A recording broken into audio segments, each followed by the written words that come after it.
Pre nekoliko godina zvučalo je nevjerovatno da će DVD čvrsti diskovi nestati iz upotrebe. Ako imate novi laptop, računar, sigurno nemate DVD čitač. Imate gomilu CD-a, ali na vašem laptopu ne možete ih koristiti. Vremena se menjaju, tehnologija napreduje, a sve se brzo menja. U ovom videu pogledajte kako da imate eksterni DVD uređaj koji možete lako povezati preko USB kabla sa bilo kojim računarom, a na taj način možete koristiti vaše fajlove koje ste nekada davno stavili na čvrsti disk misleći da će tamo zauvek ostati.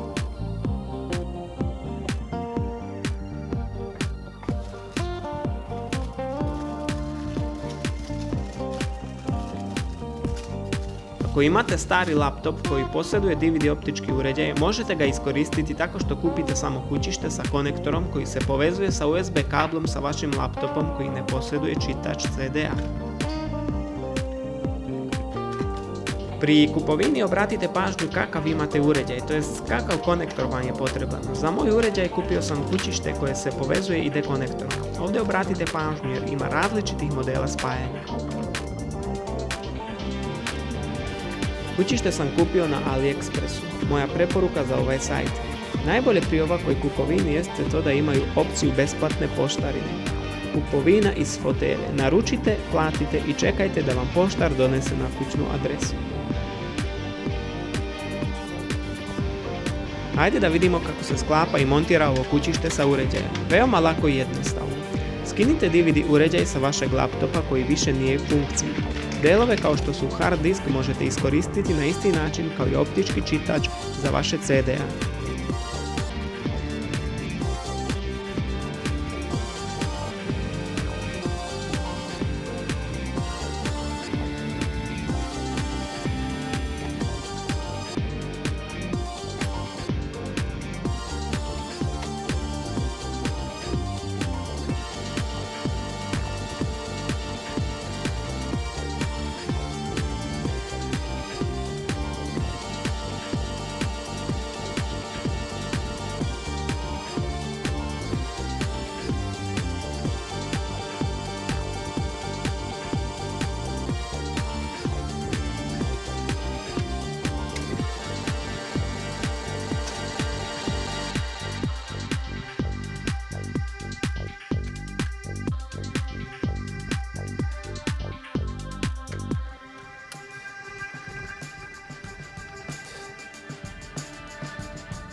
Otvorite kućište, konektujte konektor sa uređajem i stavite tačno gdje treba da stane sam uređaj.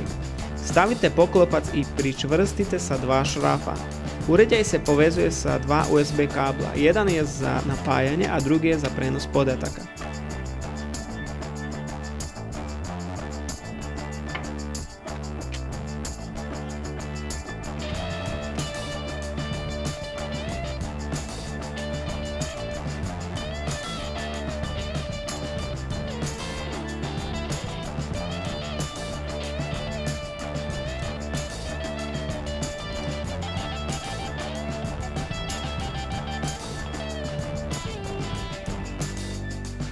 Vaš DVD čitač je spreman za dalju upotrebu. Ne morate baciti vaše stare DVD diskove, na ovaj način možete riješiti nedostatak DVD čitača na vašem laptopu. Iako DVD čitači su prošlost, nekada su preko potrebni. To bi bilo to, želim vam svako dobro i nadam se da će video biti koristan nekome od vas. Ako imate neka pitanja ili trebate savjet kako da nešto popravite, slobodno ostavite komentar. Na taj način možete doći do rješenja vašeg kvara, a još važnije vaše popravke koje naravno možete i sami odraditi.